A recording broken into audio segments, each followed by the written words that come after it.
canal e não se esqueça de fazer o joinha.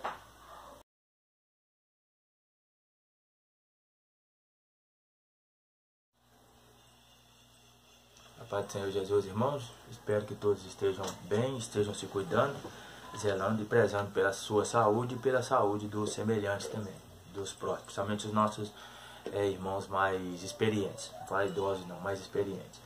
Espero também que vocês tenham visto o último vídeo, né, que foi a revisão passada. Se você não viu, vá lá, dá uma olhadinha lá também, que por causa dessa contaminação aí, por causa desse problema que estamos passando aí, não tem como dar aula, né? Então fiz essa revisão para relembrarmos algumas coisas e falei um bocado de coisa ali que vai cair na prova. A prova já está elaborada, então aconselho você ir lá e dar uma olhada no primeiro vídeo da revisão aí, né? Para que depois você não fique chorando aí como Jeremias, né? Só que Jeremias foi o profeta chorão, você vai ser o estudante chorão. Não viu o vídeo, não olhou, então volta lá e veja, fica a dica aí.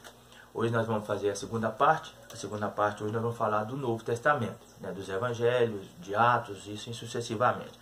Então, entre o Antigo e o Novo Testamento, encerrando o Antigo Testamento do vídeo passado, então entre o Antigo Testamento e o Novo Testamento, há um período aí de 400 anos. 400 anos em que a Bíblia, a nossa Bíblia, a Bíblia que nós temos, que nós usamos, não tem nada relativo a esses 400 anos, que é de Malaquias até Jesus, de Malaquias até quando Jesus nasceu. Não tem registro nenhum. Mas deixaram de ser escritos livros nessa época? Não, não deixou de ser escrito. Só que os livros, todos os livros, a maioria dos livros, todos, né, os livros que foram escritos nessa época, não são considerados livros inspirados, né? São livros que têm até algumas histórias meio mirabolantes, né, tudo, mas são livros também cheios de informação. Então, a maneira que podemos aprender sobre esse período é através desses livros, né? Um deles é chamado de os livros apócrifos, apesar que não são livros considerados inspirados, né? Como eu já falei, por causa de alguns conteúdos lá meio mirabolantes que tem neles. Já li eles todos e quando tiverem tempo aconselho que leiam também para ter certeza daquilo que eu estou falando. Então são livros apócrifos, que são Tobias, Judite, Baruque, Siraque ou Eclesiastes. Siraque ou Eclesiastes é o mesmo nome. Sabedoria de Salomão, 1º e 2º Macabeus, 1º e 2º Esdras. Na nossa Bíblia não tem, né? Mas na Bíblia católica, se você procurar, você vai achar esses livros ali, né? E esses livros, principalmente 1º e 2º Macabeus, passa muita informação dessa época, né? Principalmente sobre os Macabeus ali, Judas Macabeu, né? Passa muita informação desse período interbíblico ali, né? E tem também pseudos epígrafos. A palavra significa nome falso, ou seja, é usado para livros escritos no período intertestamentário, nesse período de 400 anos, cujos autores atribuem falsamente os nomes a nomes famosos, como Moisés, Enoque e Isaías. É a mesma coisa de hoje, né? As fake news, mas só que essas ainda têm algumas informações ainda que auxiliam para poder saber sobre esse período. Mas, entre aspas, é uma fake news, né? Os rolos do Mar Morto, que foi descoberto no meado do século XX, perto do Mar Morto. Esses escritos contêm cópias mais antigas de passagens do Antigo Testamento, e também inclui outros escritos que dão esclarecimento sobre a vida religiosa e cultural no período intertestamentário. E também Josefo, Flávio Josefo, foi um historiador judeu do 1º século, que escreveu extensivamente sobre a história do povo judeu e as batalhas entre romanos e os judeus. Seus escritos nos fornecem um retrato do judaísmo no 1º século, durante a época de Jesus, né? Então, esses livros nos passam muitas informações, né? Nesse período também surgiu os saduceus, os fariseus e os essênios, ferrenhos inimigos de Jesus, principalmente os saduceus e os fariseus, né? Nós falamos muito desses homens nas nossas pregações, e tem muita alusão também para a pessoa não ser como um fariseu, um falso religioso, ou um religioso. A pessoa tem tanto cuidado religioso, mas não tem cuidado e o amor para com o semelhante. entrando no Novo Testamento, já sabemos que o Novo Testamento é composto por 27 livros, dividido em 4 seções, que é Evangelhos, Histórico, Cartas e Profético, né? A palavra Evangelho deriva do grego, que é formado pela união de 2 palavras, né? Anglelia, que significa mensagem, e nova, mensagem, nova notícia, que podemos definir a palavra evangelho como boas novas. Então, evangelho é boas novas ou boas notícias. Esse é o significado do evangelho. São 4 pessoas que contaram sobre a vida de Cristo, sobre os feitos de Cristo, né? São 4 pessoas. Inicialmente existe um único evangelho. Se nós formos olhar, se todos escreveram sobre a vida de uma só pessoa, de um só personagem, sobre o que um personagem fez, então é um evangelho. Mas 4 pessoas escreveram. Nós chamamos de 4 evangelhos porque são atribuídos a 4 pessoas. E cada um escreveu numa perspectiva diferente, num olhar diferente. Eles falam, tudo que Jesus ensinou, viveu, foi registrado anos mais tarde, não foi no mesmo período de Jesus, né? Anos mais tarde, pelos seus discípulos e outras pessoas que tinham interesse em preservar aqueles acontecimentos. Mais tarde, então, surgem 4 versões, né, desse evangelho, que são Mateus, Marcos, Lucas e João. Os evangelhos sinóticos. A palavra sinótico vem da língua grega, que quer dizer sim, é mesma ou parecido, e ótico, olhar. Ou seja, os 3 primeiros evangelhos são chamados de sinóticos porque têm muitos elementos em comum. Cada um dos evangelhos sinóticos apresenta a história de Jesus de uma maneira parecida, sobre um mesmo olhar, que é a palavra sinótico, de uma maneira parecida.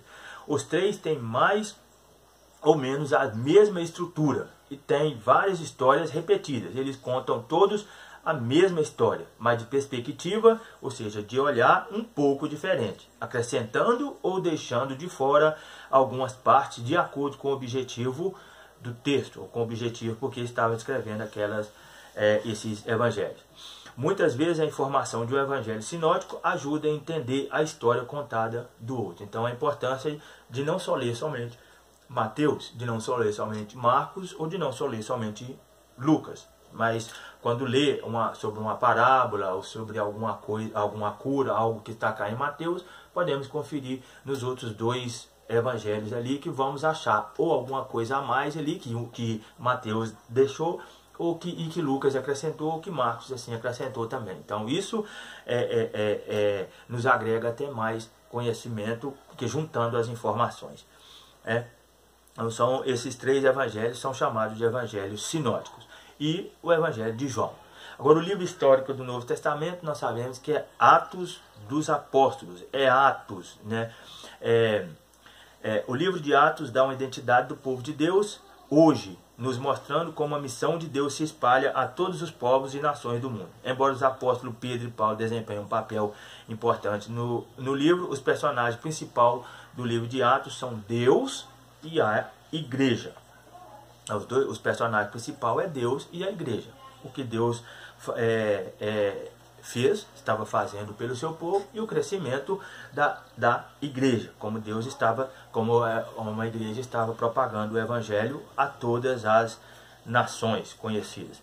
Tem as epístolas. As epístolas são cartas, corresponde a 21 dos 27 livros do Novo Testamento são as cartas, que são epístolas paulinas, que são 13 cartas escritas pelo apóstolo Paulo, as epístolas gerais, que são cartas escritas por outros apóstolos ou por algum dos primeiros líderes da igreja, né? Então pertencem às epístolas, são Romanos, 1 e 2 Coríntios, Gálatas, Efésios, Filipenses, Colossenses, 1 e 2 Tessalonicenses, 1 e 2 Timóteo, Tito, Filemão, Hebreus, Tiago, 1 e 2 Pedro, 1 e 2 e 3 João e a última carta, que é Judas. E o livro profético, que é o livro de Apocalipse, que pertence a uma categoria especial, ou um gênero de escrita conhecido como literatura apocalíptica, né? Mais para frente vamos falar desse livro aí.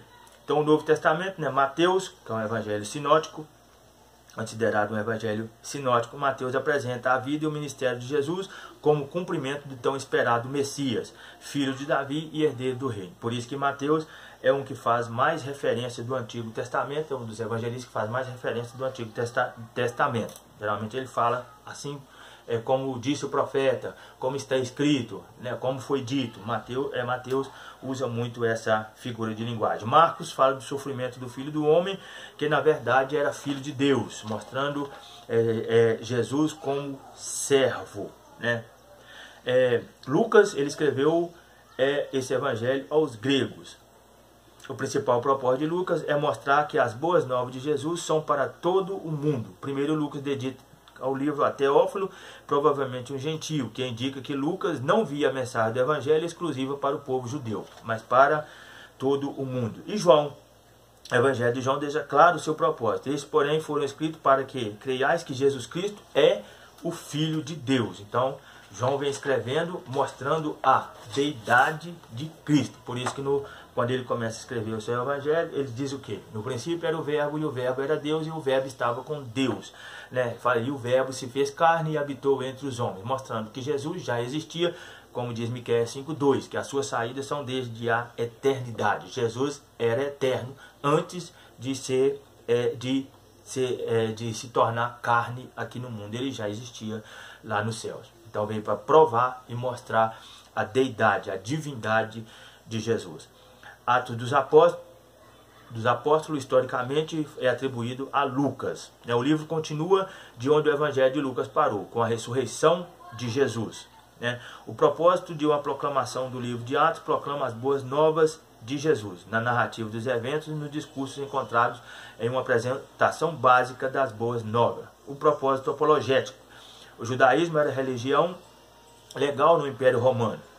Isso significa que os judeus eram livres para praticar sua religião como achasse adequado. De início, o cristianismo era visto como uma divisão do judaísmo, porém, tanto os judeus como os cristãos logo separaram uns dos outros. Um propósito de unificar. Como a igreja estava crescendo numérica e geograficamente, a questão de incluir gentios veio à tona.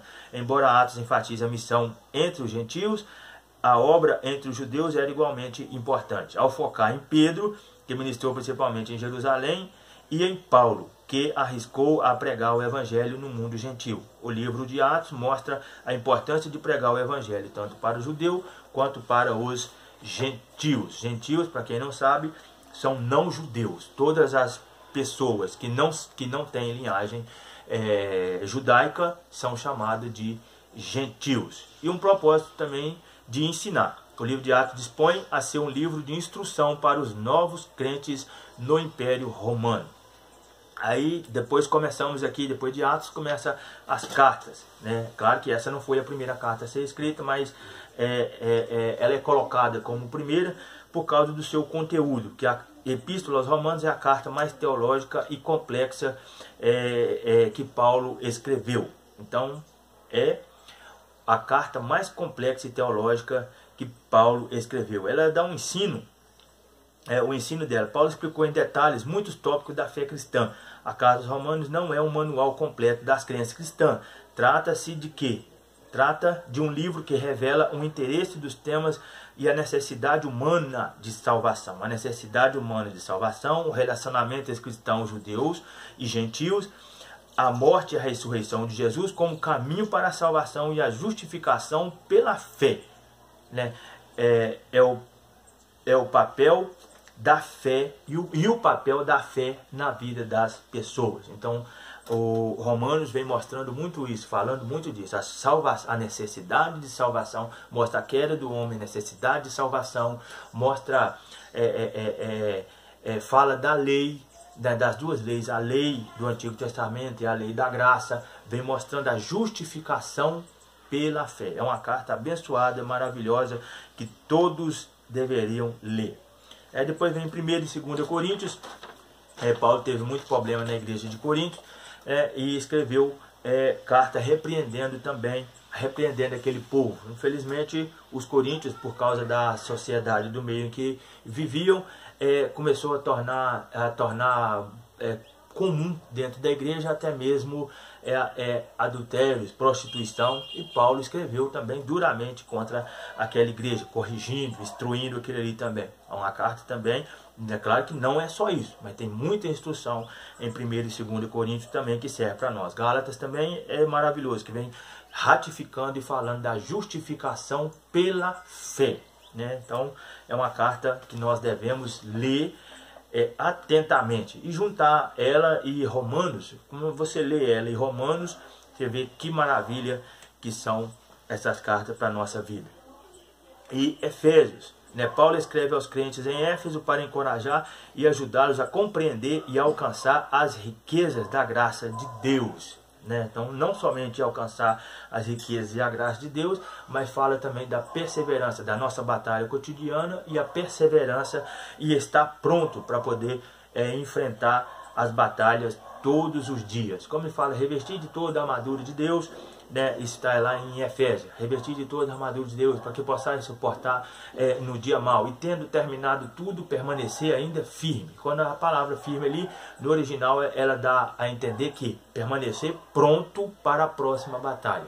Quando os países aí, o mundo está enfrentando essa calamidade aí, né? Isso é um alento para nós, um conselho para nós, passarmos por isso e estar preparado para enfrentar outras adversidades que virão. Como Jesus diz, no mundo tereis aflições, mas tem de bom ânimo, não podemos desanimar nos períodos de dificuldade. Depois vem aos Filipenses, né, falando da alegria em Cristo.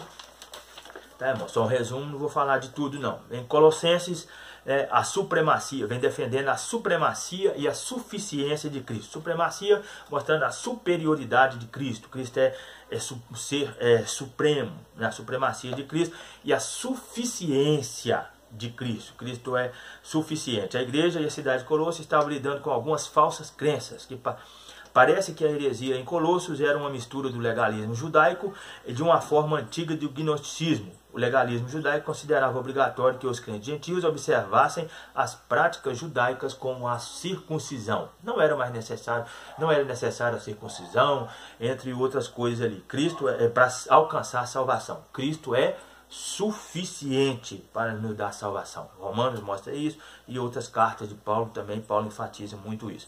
1º e 2º Tessalonicenses, né, o tema, os dois consolos do ministério passado, fala da volta futura do Senhor, indicadores de progresso e estilo de vida no meio desse tempo.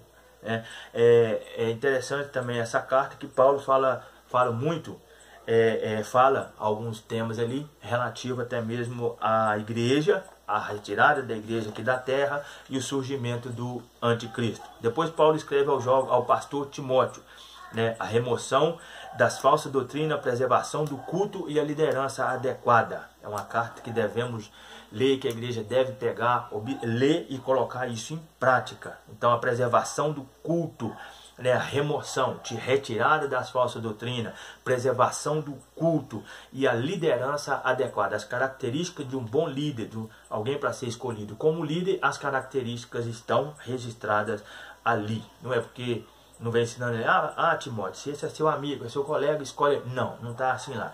Vai lá ler que é uma maravilha. E 2 Timóteo também, o interessante que também vem falando sobre os últimos tempos. Também 1 Timóteo 4 e 2 Timóteo 4 também, sobre o último tempo. Que nos últimos dias os homens dariam ouvido a espíritos enganadores e a doutrinas de demônios. Tem parte escatológica naqueles livros ali também.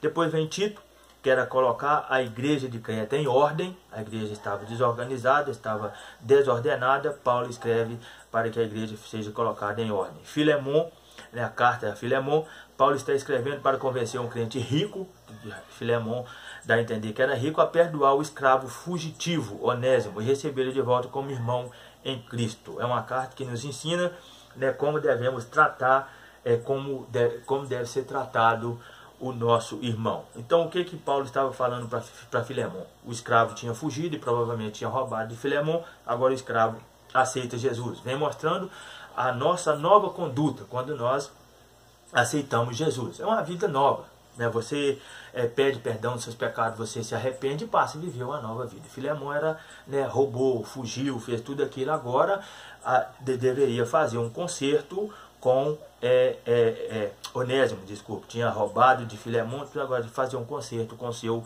senhor. E também a posição daquele senhor em perdoar e receber Onésimo como irmão.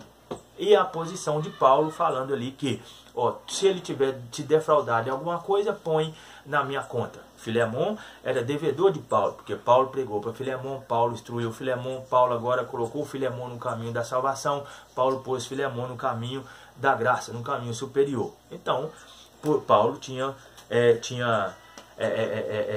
convicção e certeza, e poderia falar isso aí. Se ele tem alguma coisa, põe na minha conta. Que ele era devedor. Tanto que nós somos devedores daqueles irmãos que nos instruem, que nos auxiliam e que nos guiam num caminho correto. Aí depois vem a carta aos Hebreus, que é claro que não foi dado na aula passada. Na próxima aula nós vamos fazer um resumo lá na igreja ainda sobre todas essas restantes dessas cartas aqui. Mas a carta aos Hebreus, ela não tem autoria, não sabe, ele não vem falando, todas as cartas vêm, carta de Paulo a Éfeso e tal, mas essa carta especificadamente não tem ninguém, não tem uma autoria em cima dela ali, não foi colocado isso. Mas o interessante é que, quando lemos essa carta, nós vemos que a pessoa que escreveu essa carta conhece muito das leis, conhece muito do templo, das leis judaicas, conhece muita coisa daquele ali. Então, com certeza, foi um judeu conhecido que escreveu essa carta, né? E o principal propósito dessa carta era estabelecer a superioridade de Jesus, né? Dizendo, Jesus é maior que os anjos, maior que os profetas do Antigo Testamento, maior que Moisés, maior que a lei, maior que a antiga aliança, maior que o sacerdócio judaico e maior que o santuário, que o tabernáculo e o santuário, e maior que o sistema sacrificial judaico. Quer dizer, olha só, são coisas importantes para os judeus. Jesus, anjos era importante para os judeus, profetas importante, Moisés nem se fala, a lei também nem se fala, a antiga aliança, né? Nem se fala também o sacerdócio, né? O tabernáculo e o sistema sacrificial, sendo que o tabernáculo aqui, que era o templo, os judeus tinham aquele ali como uma inspiração de vida, para que a fonte da vida deles, tamanha era essa importância. O sacerdócio ele era visto, né, muito bem visto por eles, e né, então tinham todo esse cuidado e era importante para eles. Moisés e a lei, então, nem se fala. Aí vem esse escritor escrevendo e mostrando que Cristo é superior a todas essas coisas importantes para os judeus. Então Cristo é superior, é maior que os anjos, maior que os profetas, maior que Moisés, maior que a lei, maior que a antiga aliança, maior que o sacerdócio, maior que o tabernáculo e maior que o sacrifício, que o sistema sacrificial judaico. É uma carta muito, muito bonita e interessante. Depois vem Tiago. Tiago era irmão do Senhor, irmão de Jesus. Vem falando Tiago, irmão do Senhor. É um dos irmãos de Jesus Cristo. Essa carta enfatiza a fé. A fé é você evidenciar a sua fé pelas obras, igual fez Abraão. Abraão mostrou que tinha fé em Deus quando fez o quê? Quando Abraão pega seu filho e vai lá sacrificar o seu filho, atendendo o pedido de Deus. Como você vai evidenciar a sua fé? Fazendo a obra de Deus, mostrando obras, fazendo alguma coisa. Não posso dizer que eu tenho fé em Deus, que eu sou servo de Deus, mas se eu não amo meu irmão, se eu não auxilio meu irmão, se eu falo mal do irmão, se eu só faço coisas que não evidenciam nada disso aí. Se eu tenho fé, se eu creio, eu tenho uma verdadeira mudança de vida. Lembra de Onésimo? Onésimo roubou de Filemon, agora aceitou Jesus. Agora Onésimo tinha fé em Deus e foi, fé verdadeira, mudou a sua vida por completo e foi consertar com o seu Senhor. Sentiu essa necessidade de consertar com Filemon. E da mesma forma Moisés, o primeiro evangelista lá, Mateus, o primeiro evangelista, atribui-se ele ao discípulo de Jesus. Ele era o quê? Ele era publicano, cobrador de impostos. E quando Jesus encontra ele, o que que acontece? Jesus, depois que ele conhece Jesus, tudo, ele mesmo abre a sua boca e fala: se eu tenho defraudado alguém, vou pagar, vou retribuir 4 vezes mais. Isso mostra arrependimento. Antes ele roubava, antes ele fazia coisa errada, agora ele não faz mais. Isso é uma verdadeira mudança de vida. Então Tiago vem mostrando isso aí, que a fé sem obras é morta. Então, e da mesma forma que a obra sem fé também não resolve coisa nenhuma. Então a fé é evidenciada pelas obras. Como é que eu vou saber, como é que eu vou ver que uma pessoa tem fé? É pelas obras que ele faz, é pelo que ele faz. Pelo fruto conhecereis a árvore. Aí vem 1 Pedro. 1 Pedro vem falando do sofrimento cristão.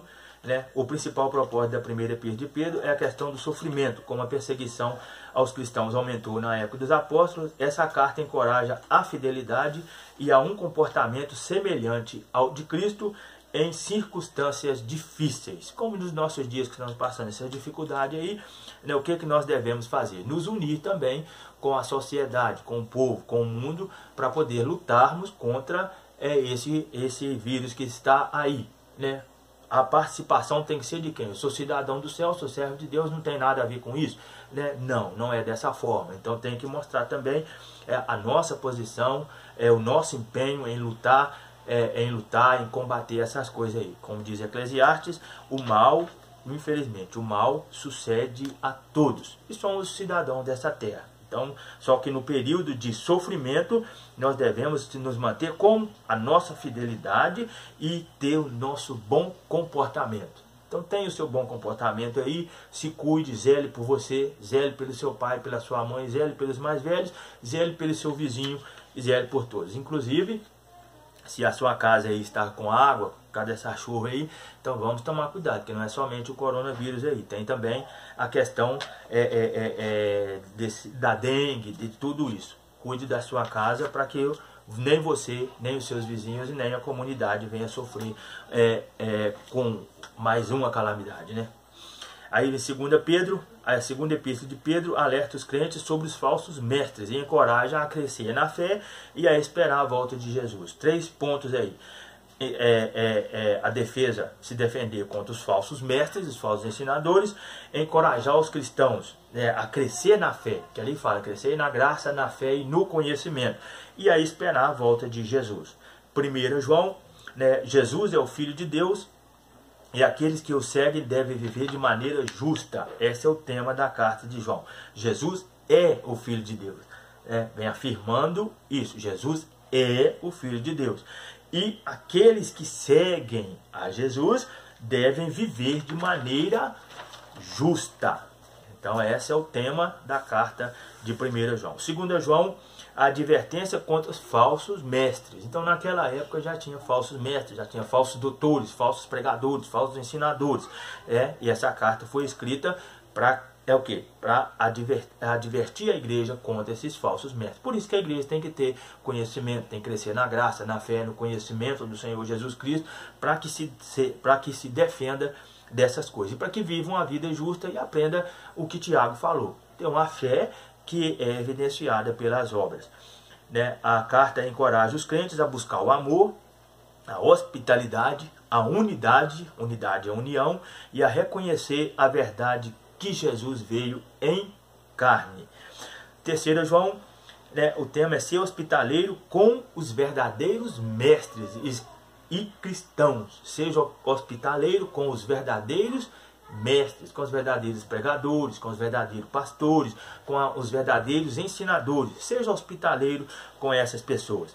A 3ª carta de João foi escrita para elogiar Gaio pelo seu amor, a fidelidade e a hospitalidade, e também para denunciar Ditrofes por ter sido arrogante e falar maliciosamente acerca de João. Vemos que até os apóstolos, inclusive João, chamado apóstolo do amor, enfrentou isso aí, a língua dos outros. Vem Judas, lutando pela fé, o tema do livro de Judas. Essa pequena carta, não tem nem capítulo, é somente versículo. Essa pequena carta adverte aos crentes contra os falsos mestres, de novo, e os perigos dos seus ensinamentos. Um falso mestre, ele pode causar um estrago enorme dentro da igreja, dentro do templo. E por último, encerrando aqui, o livro de Apocalipse. Apocalipse descreve a famosa visão que o apóstolo João teve enquanto estava na ilha de Patmos, no mar Egeu. Costumamos pensar que Apocalipse era foca o fim do mundo. Mas esse livro tem um propósito muito maior. A mensagem de Apocalipse é para dar esperança aos cristãos que estavam passando por várias provações. Eles enfrentavam perseguição severa, lidavam com perigosos falsos mestres, enfrentavam tentações da imoralidade, idolatria e a complacência espiritual. Então João escreve para instruir, orientar, confortar, renovar a confiança dos cristãos em sua jornada em tempos difíceis. Então, Apocalipse, geralmente até nós ligamos assim, Apocalipse é mostrando o fim do mundo, o fim de todas as coisas, mas na verdade Apocalipse não foi escrito com essa intenção, mas foi para nos dar o que? Esperança de que um dia todo esse sofrimento vai acabar, de que tudo isso vai acabar. Tanto que Apocalipse, principalmente quando se escreve às igrejas ali, se você vai ler as cartas da igreja, fala: aquele que perseverar até o fim será salvo, e dar-te-ei a comer da árvore da vida. Quer dizer, mostrando o resultado final. Vale a pena você passar por todas as dificuldades, por tudo isso? Sim. Então, Apocalipse mostra isso. E muitas vezes nós ficamos com medo, igual tem muita gente aí falando agora aí, esse vírus que veio aí é do Apocalipse está cumprindo em cima disso aí. Gente, tem parte, tem alguma parte nesse período assim? Sim, desde a época que Jesus, em Mateus 24, 25, ele falando ali sobre os últimos dias, desde aquela época tem coisas se cumprindo até hoje.